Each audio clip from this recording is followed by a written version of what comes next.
El fútbol ha cambiado en los últimos años. Esta es una frase que podríamos decir en cualquier momento y prácticamente de cualquier tema, pero no deja de ser verdad. Cada tiempo es diferente y nos deja unas historias distintas. Ahora mismo, las hazañas, por así llamarlas, de los futbolistas fuera del campo tienen más que ver con sus buenas o malas decisiones en su vida privada. Pero en otra época, estas hazañas eran más bien de otro tipo. Hoy vamos a hablar de un tipo muy especial que dejó varias de estas hazañas, de las mejores, pero también de las peores. Hablamos de Bruce Grobbelaar.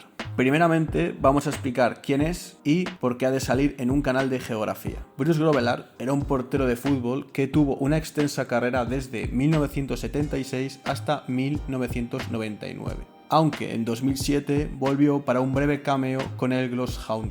Sus mayores éxitos llegaron en su paso por el Liverpool entre 1981 y 1993, además de en la 94-95 cuando volvió al Club Red. Con este equipo consiguió ganar 6 ligas, 3 FA Cup, 3 Copas de la Liga y una Copa de Europa en 1984, en la que tuvo un importante y curioso papel. También jugó en Premier con el Southampton y en Segunda División con Stoke, Plymouth y Oldham. Como podemos ver, es un auténtico clásico de los años 80 y 90 dentro del fútbol inglés. Pese a tener un gran palmarés, Grobbelaar ha pasado a la historia del fútbol inglés más bien por sus acciones fuera del campo y por su personalidad. Para empezar, su look ya es llamativo, con bigote y pasando de tener una gran melena cuando era joven a quedarse prácticamente calvo sin aparentemente importarle lo más mínimo. También estuvo dentro de una trama para amañar partidos, aunque salió indemne de estas acusaciones.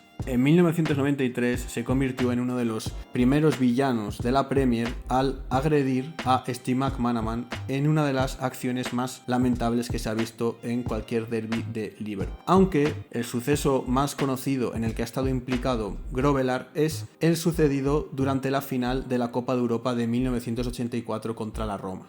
Pongámonos en contexto. Final de la Copa de Europa de 1984. Liverpool y Roma empatan en el tiempo reglamentario y no consiguen deshacer este empate en la prórroga, así que llegamos a la tanda de penalti. En la primera ronda el Liverpool falla el suyo, pero la Roma lo anota. En la segunda ronda pasa justo lo contrario, llegando a la tercera ronda con 1-1. En esta tercera ronda ambos equipos anotan el suyo y en la cuarta Ian Rush pone el 3-2 para el Liverpool, poniendo en una situación bastante mala a la Roma. El encargado de patear el cuarto penalti para la Roma era Francesco Graziani, que de anotar pondría el 3-3 en el marcador. Pero aquí comienza el show de Grobbelaar. El meta del Liverpool empezó a desplazarse por la línea de portería mientras movía las piernas como si le fallasen las rodillas o como si sus piernas fuesen de gelatina, en el llamado spaghetti legs, es decir, piernas de espagueti. No se sabe muy bien si de verdad Graziani le vio o si la actitud de Grobbelaar le influyó, pero lo cierto es que el italiano lanzó su penalti por encima del travesaño, dejando el 3-2 en el marcador. En la quinta ronda, Alan Kennedy marcó su penalti poniendo el 4-2 para el Liverpool y dando la primera Copa de Europa a Grobbelaar y dejando una de las acciones más icónicas de la historia del Liverpool.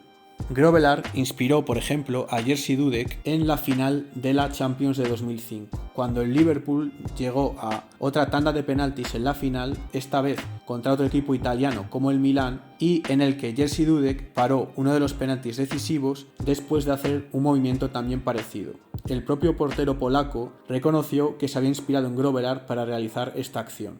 Así podemos ver las dos facetas de Grobbelaar. Por un lado, la de deportista exitoso y por otro lado, la de personaje. Y es que Grobbelaar fue un personaje para todo y tiene 1000 historias. Cuando era niño, era muy bueno jugando al cricket e incluso recibió una beca para jugar al béisbol en Estados Unidos, pero nunca la aceptó. El cricket era uno de los deportes más jugados por las minorías blancas del sur de África en ese momento, y no solo de Sudáfrica. Aunque precisamente en ese país nació Grobbelaar en 1957 en la ciudad de Durban, de una familia afrikáner. De niño se mudó a Rhodesia junto a su madre para vivir con su padre, que era trabajador de una empresa de ferrocarriles. Por entonces, la construcción de vías de tren, de ferrocarriles, era un gran negocio, sobre todo para los británicos. Ya se veía que no se iba a construir aquel soñado ferrocarril desde el Cairo a El Cabo, proyectado por Cecil Rhodes, pero seguía siendo un gran negocio.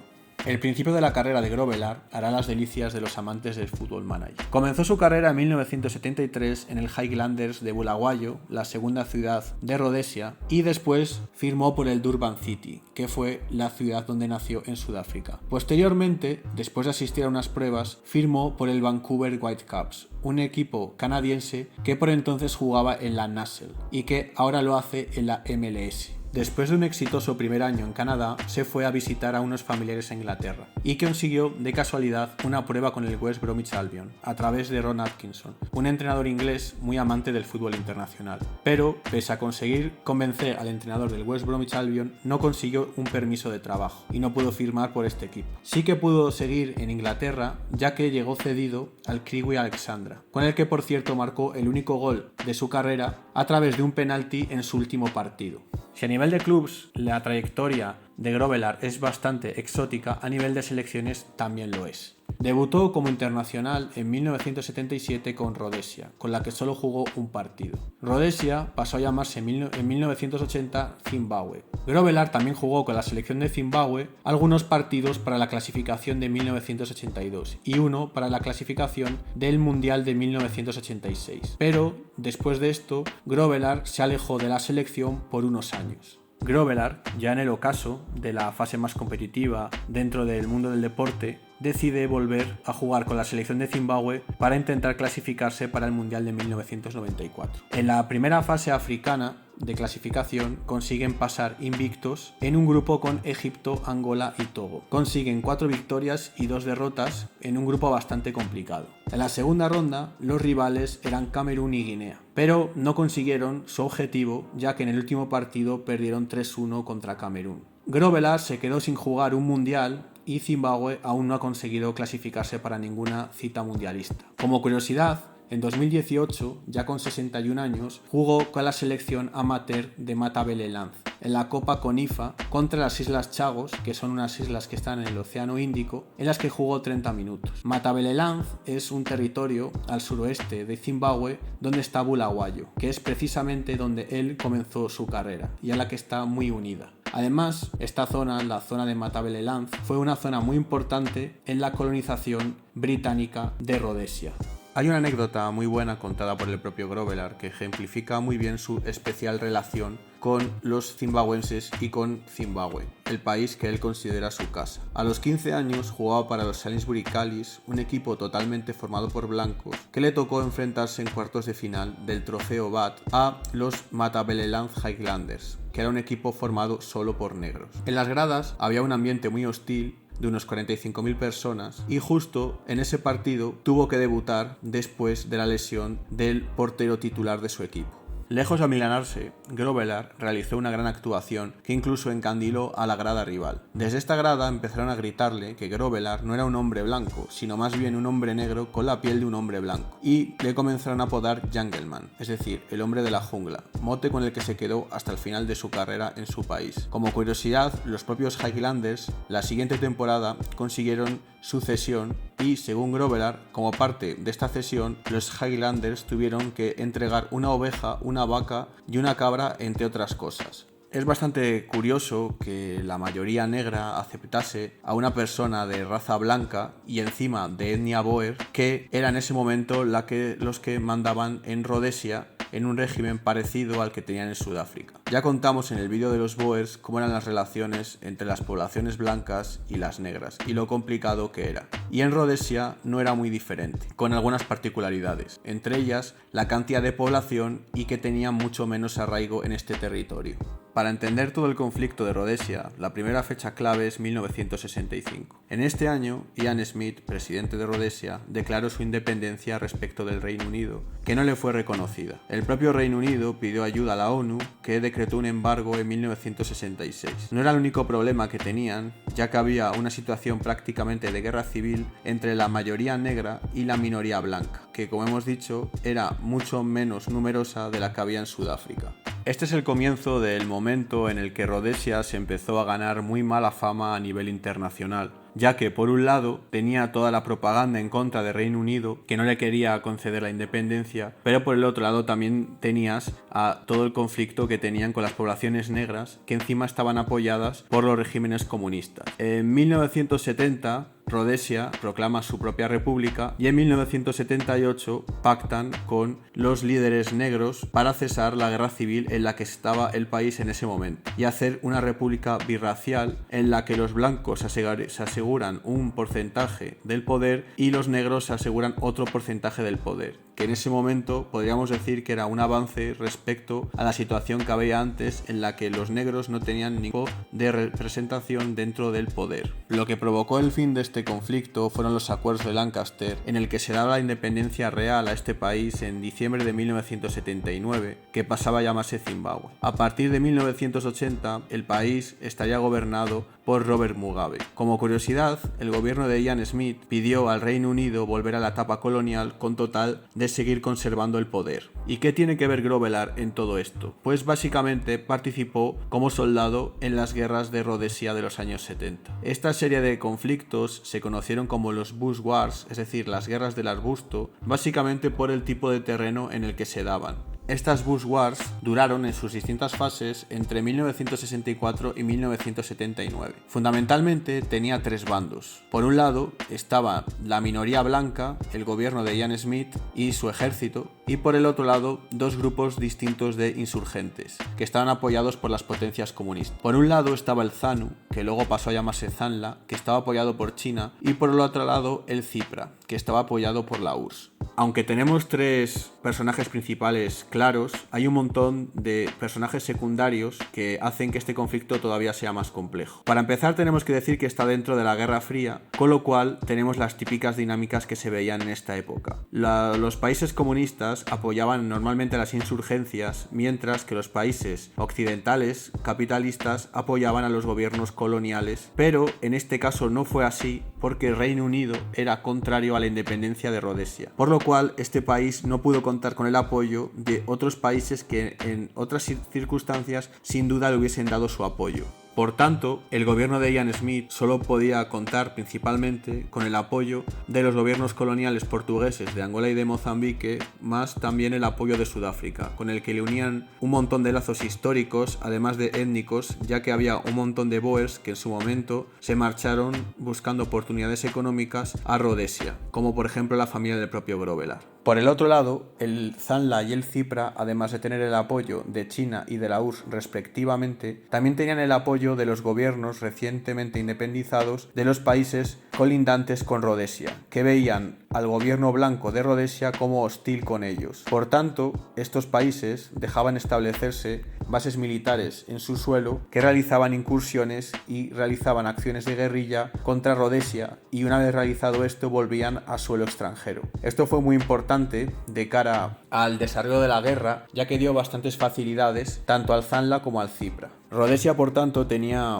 unos recursos bastante bajos por este embargo, por la enemistad que tenía con ciertos países, por la falta de apoyo, y tuvo que desarrollar su ejército como buenamente podía. De hecho, fue bastante importante su relación sobre todo con Mozambique, ya que combatían en un entorno parecido, un entorno de sabana, principalmente dominado por arbustos, por unos pocos árboles, en el que normalmente no habían combatido cualquier tipo de potencia europea.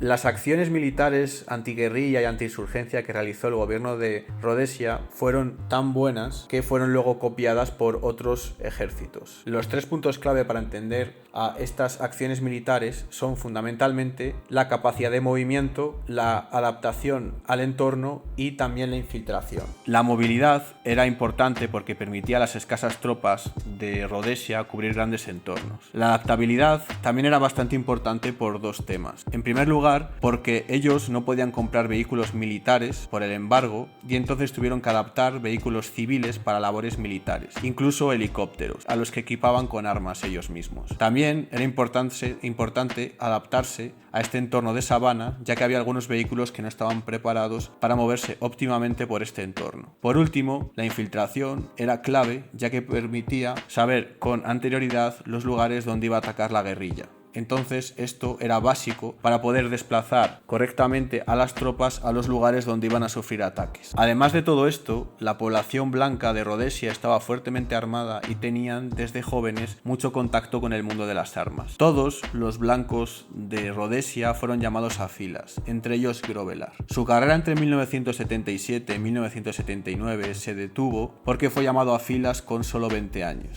El propio cuenta cómo fue la primera vez que mató a un hombre. Mi primera vez fue al anochecer. A medida que el sol se hunde, ves sombras en el monte. No puedes reconocer mucho hasta que ves el blanco de sus ojos. Eres o tú o ellos. Disparas, te caes y hay disparos abrumadores. Oyes voces a tu lado. Oiga, cabo, me han dado. Silbas para que se callen. De lo contrario, nos matarán a todos. Cuando termina el tiroteo, ves cuerpos por todas partes. La primera vez que lo ves, todo lo que tienes en el estómago sale por la boca. Además, reconoció que él no sabía cuántas personas había podido matar en este conflicto. Más de una vez ha hablado del trauma psicológico que le causó toda esta situación y de otra serie de anécdotas terribles que vivió. Una de las más reseñables, que cuenta el propio Grobbelaar, fue cómo 2 soldados que él conocía se quitaron la vida cuando, después de completar su servicio militar obligatorio, les dijeron que tenían que permanecer dentro del ejército otros 6 meses. Estos 2 hombres se suicidaron a la vez en baños contiguos del cuartel donde estaba el propio Grobbelaar.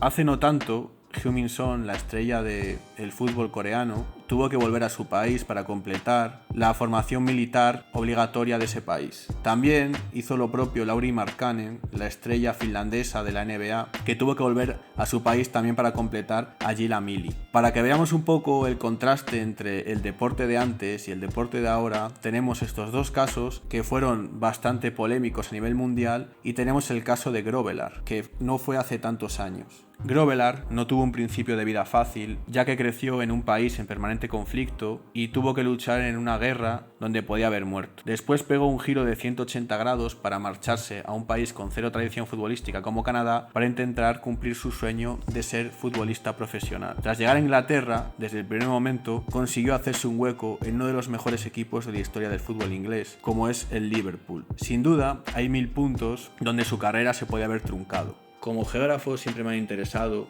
los deportistas que son el vestigio de otra época, que muestran una realidad que existió en el pasado. En el caso de Grobbelaar, de la África colonial. Me parecen más comunes y más habituales los casos como por ejemplo los de Carlos Queiroz, que él nació en Mozambique pero siempre se ha considerado a sí mismo portugués por encima de todo, ya que su familia era de allí. Así que Grobbelaar me parece un caso todavía más extraño, ya que pese a haber nacido en Sudáfrica y haber vivido prácticamente toda su vida en Inglaterra y tener familia allí, él siempre se ha considerado a sí mismo zimbabuense y siempre se ha preocupado por mantener lazos con este país donde creció y donde vivió sucesos alegres y tristes. No creo que fuese fácil vivir la Zimbabue de los años 80 siendo blanco, y mucho menos ser tan querido. Así que supongo que además de ser un gran deportista, además de ser un gran polemista y un gran personaje, Bruce Grobbelaar es algo más.